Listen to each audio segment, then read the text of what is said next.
नमस्कार दोस्तों, कैसे हैं आप लोग। उम्मीद करते हैं आप लोग मस्त होंगे, स्वस्थ होंगे और पढ़ाई लिखाई में लगन से पूरा व्यस्त होंगे। तो अभी के इस वीडियो में ना, आज की इस वीडियो में या अभी के इस वीडियो में वही हुआ। अभी बताने वाले हैं 7 फरवरी के लिए आप लोग का केमिस्ट्री का वायरल सब्जेक्टिव क्वेश्चन, प्यारे साथियों। जैसा कि आप सभी लोग जो है ना 12th से फाइनल परीक्षा आप लोग जो है ना 7 फरवरी को आप लोग का होगा केमिस्ट्री का, आपको पता ही है। तो 7 फरवरी के लिए यहाँ पे हम केमिस्ट्री का बहुत सारा ऑब्जेक्टिव बता दिए हैं, देख लीजिएगा चैनल पे जाके। और अभी के इस वीडियो में सब्जेक्टिव क्वेश्चन बताने वाला है, तो आप सभी लोग इस सब्जेक्टिव क्वेश्चन को पूरा एकदम रट के जाइएगा। मैं आपको गारंटी दूंगा बहुत सारा क्वेश्चन यहाँ से आपका टकरा जाएगा परीक्षा में। सब ये लड़ने वाला टकराने वाला ये क्वेश्चन है, एकदम याद कर लीजिए इसको, ठीक है। चलिए, प्रश्न संख्या छोड़िए, यहाँ पे डायरेक्ट क्वेश्चन को आंसर यहाँ पे याद करते चलिए आप लोग, ठीक है जी। चलिए, यहाँ पे क्वेश्चन कह रहा है, देखिएगा एक सेकंड जी। हाँ, कहता है कि मोल पर, एक सेकंड जी, यहाँ पे थोड़ा सा कलर चेंज कर लिया जाए। चलिए, हाँ, मोल प्रभाज्य से क्या समझते हैं। तो देखिए उत्तर लिखिएगा, सब 2 नंबरिया क्वेश्चन है, एग्जाम में पूछा जाता है। देखिए, किसी विलयन में ना एक अवयवों की मोलों की संख्या तथा विलयन में उपस्थित कुल अवयवों की संख्या के अनुपात को मोल प्रमाण कहा जाता है। दूसरा क्वेश्चन है, उप सहसंयोजन संख्या क्या है। तो देखिए, किसी संकुल यौगिक में कुल लिंगेडों की संख्या को ना उप सहसंयोजन संख्या कहते हैं, ठीक है। चलिए, याद करते चलिए सारा प्रश्न। अगर ध्यानपूर्वक मन लगाकर पूरा इस क्लास को करते हैं तो पूरा क्वेश्चन याद हो जाएगा, ठीक है जी। चलिए, 23 नंबर क्वेश्चन है कि अणुसंख्यक गुणधर्म क्या है। अणुसंख्यक गुणधर्म, ठीक है। तो उत्तर लिखिएगा, किसी विलयन का वह गुण जो सोलूट के मोलों की संख्या या कणों की संख्या पर निर्भर करता है, उसके प्रकृति पर नहीं, उसे अणुसंख्यक गुणधर्म कहते हैं, ठीक है। चलिए, अगला क्वेश्चन देखिए, प्रासरण से क्या समझते हैं। प्रासरण से, तो जिस प्रक्रिया द्वारा तनु विलयन का विलायक किसी अर्धपारगम्य झिल्ली को स्वतः पार कर सांद्र विलयन में प्रसरित होता है, उसे परासरण कहते हैं, ठीक है जी। चलिए, अगला क्वेश्चन देखिए, परासरण दाब किसे कहते हैं। तो परासरण दाब, परासरण की क्रिया को रोकने के लिए विलयन पर आरोपित आवश्यक दाब को परासरण दाब कहा जाता है, ठीक है। नेक्स्ट क्वेश्चन देखिए, और इसका जो है ना हम आप लोगों को पीडीएफ भी देने वाले हैं, वीडियो में बना रहिएगा, सभी को पीडीएफ भी मिलेगा, ठीक है। चलिए जी, अगला क्वेश्चन कहता है, हेलोजन परिवार के कौन कौन सदस्य हैं। देखिए, कौन कौन सदस्य हैं याद जरूर कर लीजिएगा, एग्जाम में एकदम आता है ये प्रश्न, ठीक है। पहला, फ्लोरीन, क्लोरीन, ब्रोमीन, आयोडीन और हेलोजन परिवार के सदस्य हैं, ठीक है। ये 4 को देख रहे हैं, क्लोरीन, फ्लोरीन, ब्रोमीन, आयोडीन, ये हेलोजन परिवार के जो है ना यही सदस्य है, ठीक है। याद कर लीजिएगा, ठीक है। और देखिए 2 नंबर तो इसको लिखने में नहीं मिलेगा, इसमें देखिए मैंने जो है क्वेश्चन पूछा है वो लिख दिया हूँ, लेकिन ये इसमें थोड़ा सा आपको 2 नंबर पाने के लिए ना पता है क्या करना होगा। जैसे क्लोरीन और फ्लोरीन और ब्रोमीन, आयोडीन, ये सब क्या है, ठीक है। इसके बारे में एक एक दो दो लाइन लिखना होगा, तब जाके आपकी जो है ना नंबर मिलेगा, ठीक है।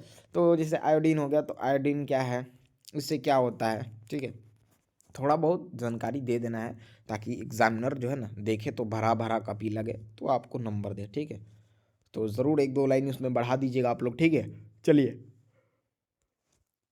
27 देखिए, हाँ, हीमोग्लो हीमोग्लोबिन में उपस्थित धातु का नाम लिखे। हीमोग्लोबिन में लोहा धातु उपस्थित रहता है।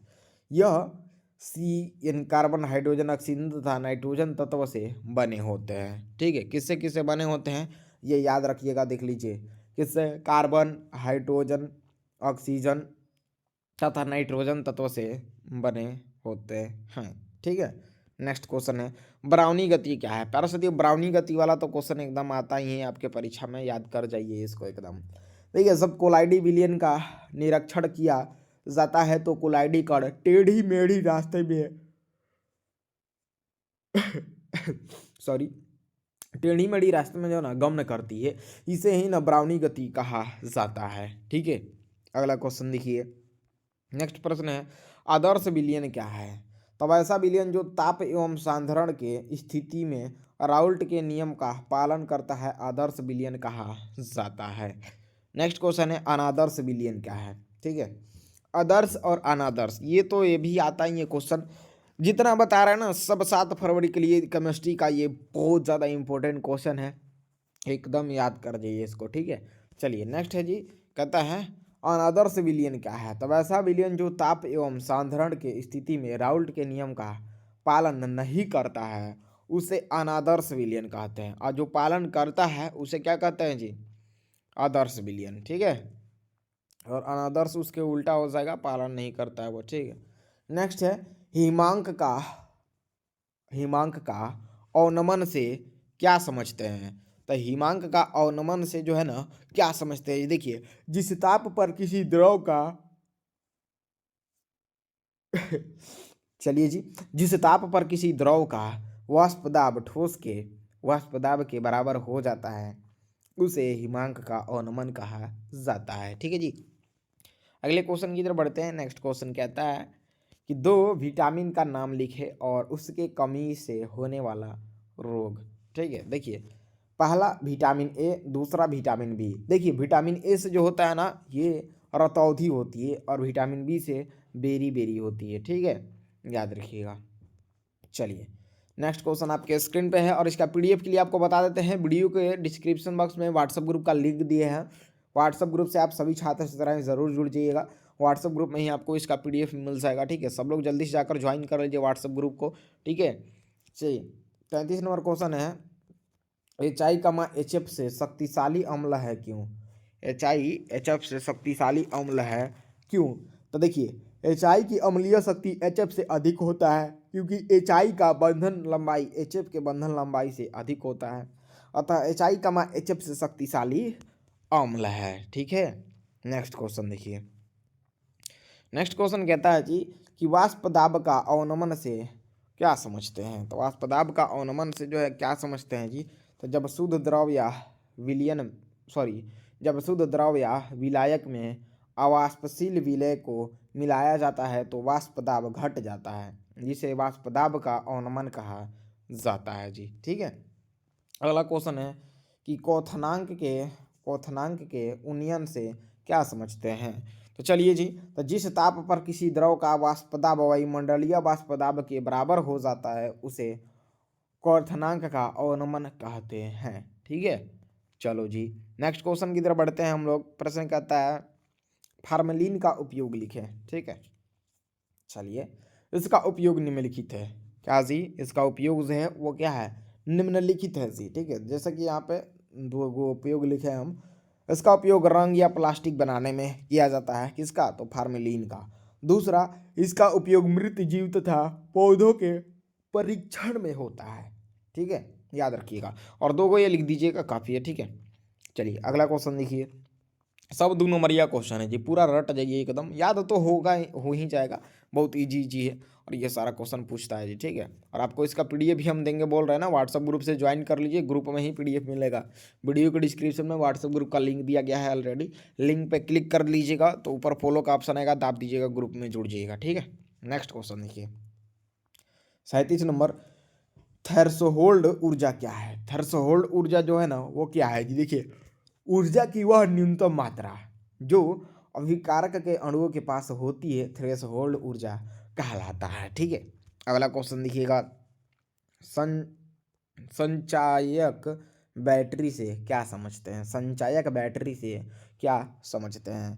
तो ऐसा बैटरी जिसे लंबे समय तक बार बार प्रयोग में लाया जा सकता है, जिन्हें पुनः चार्ज करके प्रयोग में लाया जाता है, संचायक बैटरी कहलाता है। ठीक है, अगला क्वेश्चन देखिएगा 38 नंबर प्रश्न है, यानी कि जो भी है प्रश्न छोड़िए यहाँ पे नंबर। ठीक है, प्रश्न है धातुमल किसे कहते हैं जी। तो गालक अगैलीवीय अशुद्धियों के साथ प्रतिक्रिया करके जिस गालनीय पदार्थ का निर्माण करते हैं उसे धातुमल कहा जाता है। बिल्कुल याद कर लीजिएगा, सारा प्रश्न इंपॉर्टेंट है जी। ठीक है, और सब लोग चैनल को सब्सक्राइब जरूर कर लीजिए। प्यारा साथी, जितने भी लोग वीडियो देख रहे हैं सब लोग चैनल को सब्सक्राइब का बटन दबा के सब्सक्राइब जरूर कर लीजिएगा। 12वीं क्लास का सभी सब्जेक्ट का यहाँ पे ऑब्जेक्टिव सब्जेक्ट को बेहतरीन तरीके से तैयारी कराते हैं हम। ठीक है, तो जरूर सब्सक्राइब कर लीजिएगा, ठीक है। चलिए, और इस वीडियो को शेयर कीजिएगा ताकि आपके दोस्त साथी जो है ना वो भी लोग देखकर प्रश्न याद कर लेंगे, ठीक है। नेक्स्ट है ईंधन सेल क्या है। तो ईंधन सेल एक प्रकार का गैल्वेनीय सेल है। थोड़ा सा इसमें राइटिंग इधर उधर देखिए, उतना ये सही नहीं है, बट खैर कोई बात नहीं, राइटिंग वाइटिंग से क्या देखना है, यहाँ पे डायरेक्ट आप लोग, हाँ आप लोग लिखिएगा तो वहाँ पे साफ साफ लिखिएगा। मैं आपको जल्दबाजी में बताने के लिए यहाँ पे फटाफट क्वेश्चन को लिख दिया हूँ।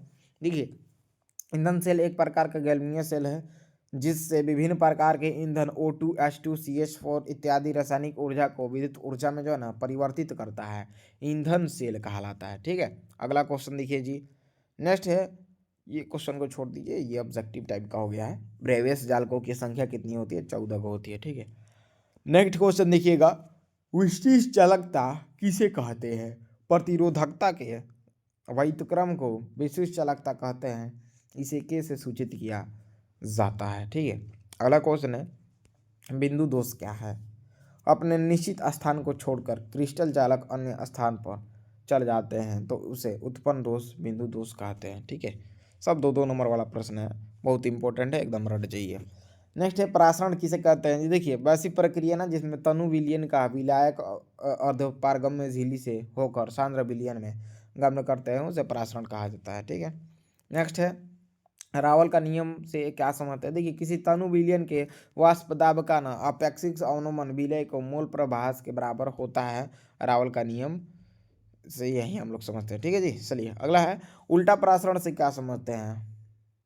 तो विलयन पर परासरण दाब से अधिक दाब को आरोपित किया जाता है तो परासरण की क्रिया उल्टी हो जाती है, जिसे उल्टा परासरण कहते हैं। लीजिए जी, आपके स्क्रीन पे नेक्स्ट क्वेश्चन आ चुका है। कहता है क्वेश्चन, विद्युत अपघट्य से क्या समझते हैं? और ये भी क्वेश्चन इंपॉर्टेंट है, एग्जाम में पूछा जाता है, ठीक है। आंसर लिखिएगा, वैसा यौगिक जो विघटी हुई अवस्था या सलिया विलयन की अवस्था में विद्युत के सुचालक होता है, विद्युत अपघट्य कहलाते हैं, जैसे कि NaCl, HCl, ETC हो जाएगा, ठीक है। नेक्स्ट क्वेश्चन देखिए, विद्युत अवघट्य क्या है? विद्युत अवघट्य क्या है, ठीक है। तब ऐसा यौगिक जो जलीय विलयन में विद्युत के कुचालक होते हैं विद्युत अवघट्य कहलाते हैं, जैसे कि चीनी, यूरिया हो जाएगा, ठीक है। अगला क्वेश्चन देखिए, पूरा क्वेश्चन एकदम इम्पोर्टेंट है और इसका PDF भी मिलेगा। सब लोग चैनल को सब्सक्राइब कर लीजिए जी, ठीक है, और घंटी को जरूर दबा लीजिएगा, ठीक है। नेक्स्ट है, समन्वयन संख्या किसे कहते हैं? तो किसी क्रिस्टल में किसी कण को घेरने वाला सबसे निष्ठस्थ कणों की संख्या को समन्वयन संख्या कहते हैं। अगला है, कह रहा है, सौर सेल से क्या समझते हैं? देखिए, सौर सेल एक ऐसी युक्ति है जिसमें सौर ऊर्जा को विद्युत ऊर्जा में परिवर्तित किया जाता है। नेक्स्ट क्वेश्चन है, कहता है जी क्वेश्चन देखिएगा, फेरोचुंबकीय पदार्थ से क्या समझते हैं? तो ये भी अनुचुंबकीय होते हैं, इनमें अस्थायी चुंबकत्व उत्पन्न किया जा सकता है। चुंबकीय क्षेत्र की अनुपस्थिति में भी इनका चुंबकत्व गायब नहीं होता है, जैसे कि FeCrO2 ETC, ठीक है। तो ये सारा क्वेश्चन इंपॉर्टेंट था जी, 30 वाला क्वेश्चन आपको कराए ही हैं, ठीक है, इसमें जो बहुत ही इंपॉर्टेंट क्वेश्चन था, ठीक है। तो आप सभी लोग जो है ना इस वीडियो को ज़्यादा से ज़्यादा शेयर कीजिएगा। 30 को मैंने क्वेश्चन कराए, इसमें से देख लीजिएगा, एग्जाम में बहुत सारा क्वेश्चन आपका लड़ेगा तो लड़ेगा, ठीक है, ये मैं गारंटी दे दूंगा, ठीक है। चलिए प्यारे साथी, वीडियो को ज़्यादा से ज़्यादा शेयर कर दीजिएगा दोस्तों में, और आगे आप लोग को जो है ना बहुत सारा और भी ऑब्जेक्टिव हम कराएंगे सभी सब्जेक्ट का, ठीक है।